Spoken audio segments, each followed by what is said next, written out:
గ్లాసుడైన చాలు నందిని పాలు, కడివిడైన నేమి కల్తీ పాలు. నందిని డైరీ. నమస్తే రమగారు. నమస్తే జయ. కనుమ పండుగ శుభాకాంక్షలు అండి. కనుమ పండుగ శుభాకాంక్షలు జయ. సుమన్ టీవీ ప్రేక్షకులందరూ ముందు 2 రోజులు అద్భుతమైన పెద్ద పండుగ చక్కగా జరుపుకుని ఉంటారు. ఆఖరి రోజున కనుమ పండుగ నాడు కనుమ నాడు గారెలు వండాలని చెప్తారు. అవును కదా. అవును. కనుమ నాడు చక్కగా గారెలు వండుకుని తిని ఈ పూట మీ ఊళ్ళోనే ఉండి ప్రయాణాలు చేయకుండా రేపో ఎల్లుండో ఊరు ప్రయాణాలు చేయొచ్చు. అవును. అలా బయలుదేరి వచ్చేసి ఈ సంక్రాంతి పండుగ విశేషాలని వచ్చే సంక్రాంతి పండుగ వరకు నెమరు వేసుకునేంత అద్భుతమైన పండుగ మీరందరూ జరుపుకుని ఉంటారని ఆశిస్తున్నాము. సో ఇవాళ కనుమ పండుగ ఏం చేయబోతాం మనం. ఎందుకు రమగారు ప్రయాణాలు అసలు చేయొద్దు చేయకూడదు ఇలా రకరకాలుగా వింటూ ఉంటాం. అంటే 2 చెప్తారు జయ. కనుమ నాడు కాకైనా కదలదు, కాకైనా కడగదు అని. కనుమ నాడు తలంటి పోసుకోకూడదు సిద్ధాంతంగా. ఈ కనుమకి మనం కాదు రమగారు, సంక్రాంతి రోజు పోసుకోకూడదు అంటే ఉట్టిగా తల మీద పోసుకోవచ్చు. కావాలంటే నువ్వు అత్యవసరం అయితే తప్ప పోసుకోకూడదు. ఓకే. కనుమ అంటే ఈ సంక్రమణపు మరుసటి రోజుని కనుమ. ఈ కనుమని చాలా విషయాల్లో వాడతారు.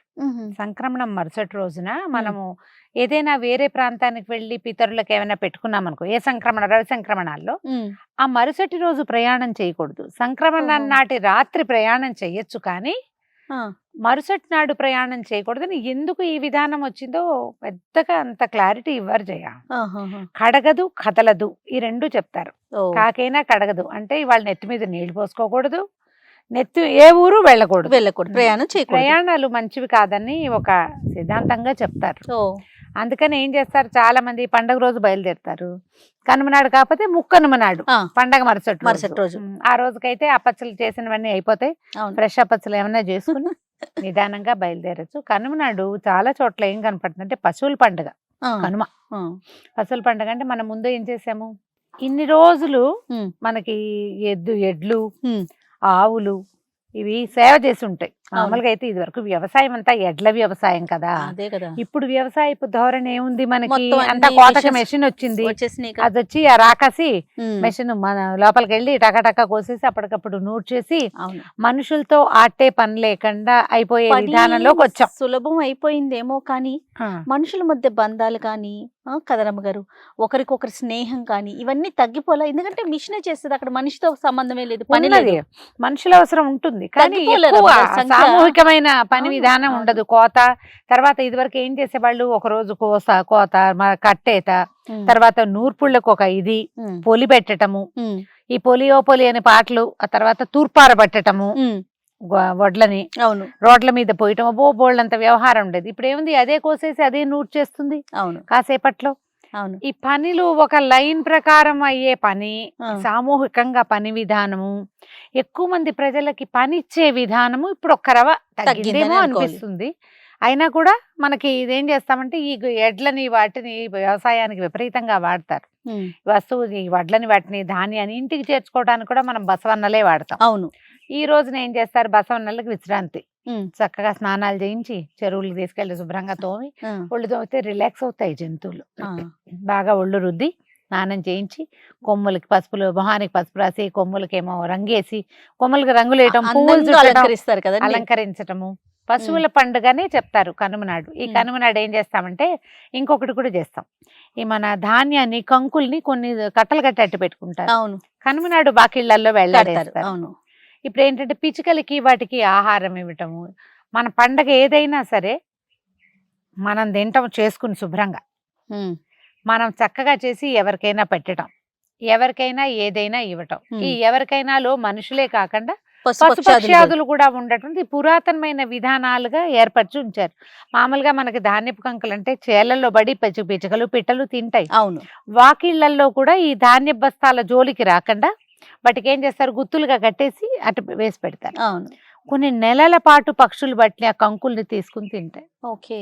ఇదంతా కూడా దాన ప్రక్రియ చేయాలి, అంతే కదా. వాటికి ఆహారం వెతుక్కోక్కర్లేకుండా మన వాకిళ్లలోనే ఊరపిచ్చుకలు, తర్వాత చిలకలు ఇవి తిరుగుతూ ఉండడానికి ఈ మెయిన్ ఆహారం ఏదైతే మనం ఏర్పరచుకున్నామో బస్తాలు గిస్తాలు పెట్టుకున్నాం వాటి చోళ్ళకి వెళ్ళకుండా ఇవి ఈ పక్కన తింటూ ఉండడానికి ఇలా చేసేవాళ్ళు ఇది వరకు. ఈ కాలం ఏంటంటే ఇప్పుడు మనం పూర్వపు విధానాన్ని పాటించే అవకాశాలు మనకు తగ్గిపోయినాయి.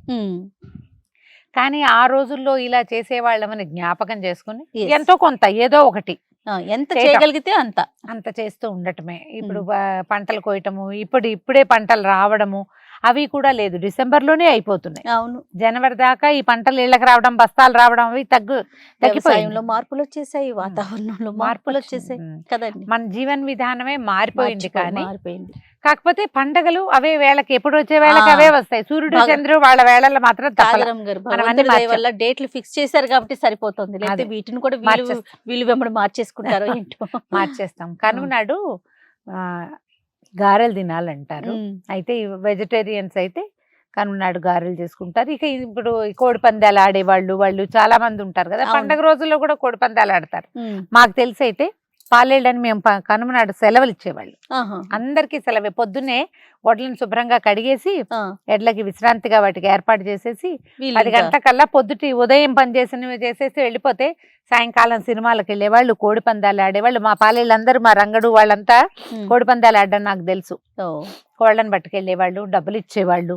పాలేళ్ళకి సంవత్సరం అంతా పనిచేశారని ఇచ్చేవాళ్ళు. మనం కూడా ఏంటంటే పని వాళ్ళకి విశ్రాంతి ఇవ్వాలని ఆ ఒక్క రోజుకి గొడ్లకి పలుకుతాళ్ళు అవి లేకుండా హాయిగా ఫ్రీగా తిరగనివ్వటము. అది అప్పట్లో పొలి అని పెట్టేవాళ్ళు. పొలి అన్నం వడ్లశాల, ఈ మన పశువుల శాలలోనే అన్నం వండేవాళ్ళు. వండి పశువుల శాలలోనే వండి దాన్ని పొలి అని ఉంటుంది. అది చేలల్లో చల్లేవాళ్ళు. కొంచెం పసుపు కుంకుమ అవి వేసి. అంటే అప్పుడట పూర్వం అన్ని జాతుల వాళ్ళు, అంటే ఇదేదో తినేవాళ్లే చేస్తారని కాదు, పెద్ద పెద్ద పశువుల శాలలు అవి ఉండి మనకి చాలా ఎడ్ల వ్యవసాయము అవి ఉంటే శాంతిగా ఈ మేక రక్తాన్ని కూడా కలిపి అన్నంలో చల్లి వాళ్ళట. పూర్వం జరిగేది. నాకు తెలిసే నాటికే లేదు. నాకు తెలిసే నాటికే మామూలుగా పొలి చల్లటం అని పొలిమేరల్లో, ఇప్పుడు మనకి ఊరు మధ్యలో ఉండి పొలాలు బయటకు ఉంటాయి కదా. ఈ పొలాల్లో ఈ బలి అన్నాన్ని చల్లేవాళ్ళు. ఎలుకలని, కాకులని, వాటికి ఆహారంగా చల్లేవాళ్ళు. ఇది ఒక శాంతి కింద. ఎందుకంటే మళ్ళీ మనం భూమిని సాగు చేయడానికి 1 నెల 2 నెలలు డ్రై చేస్తారు కదా, మళ్ళీ మొదలు పెడతారు. ఆ లోపల భూమి కొంచెం గుల్లబారుతుంది ఇలాంటి వాటి వల్ల. అందుకని అయ్యి ఉంటుంది బహుశా అప్పట్లో ఈ బలి అని చేసేవాళ్ళు. తర్వాత గుమ్మడికాయలు అవి పగలగొట్టి, ఒకవేళ ఊర్లో బొడ్రాయి అవి ఉన్నాయనుకో, కొన్ని ఊళ్ళల్లో ఉంది, మా ఊళ్ళలో బొడ్రాయి అవి లేవు మాకు. గుంటూరు ప్రాంతం మా ఫ్రెండ్ నిర్మల వాళ్ళు బొడ్రాయి ఎత్తుతున్నారని పండగలాగా మొత్తం ఆడపడుచులు అందరూ కూడా వెళ్ళారు. అవును. బొడ్రాయి పండుగని ప్రత్యేకంగా, అంటే ఊరు అట్లా ప్లాన్డ్ గా ఏర్పడిన ఊళ్ళల్లో విధానం వేరే ఉంటుంది. అవునండి. అప్పుడు ఈ ఊరి మొగదల మధ్యలో ఈ గుమ్మడికాయలు అవి పగలగొట్టి ఊరి బయట వేయటము, అవన్నీ బలి అవి సమర్పించేవాళ్ళు. ఇప్పుడు మనం ఊళ్ళల్లోనే లేము, పల్లెటూళ్ళల్లో ఉన్న వాళ్ళంతా పెద్దవాళ్ళు మిగిలిపోయారు. అవును. పిల్లలంతా బయటకు వచ్చేసారు. కానీ ఈ పండగ రోజులు ఏంటంటే మనం చూస్తాం, ఈ ఆంధ్ర ప్రాంతం అయిపోతే పొలోమని కార్లు వెళ్ళిపోతూనే ఉంటాయి. సిటీ మొత్తం ఖాళీ అయిపోతుంది. హైదరాబాద్ బండి వెనక బండి గట్టి పాట ఉండేది, ఇప్పుడు కారు వెనక కారు గట్టి అనాలన్నమాట. అందరూ సిటీ అంతా ఖాళీ అయిపోతుంది. అందరూ పండగలకు వెళ్తారు కదా.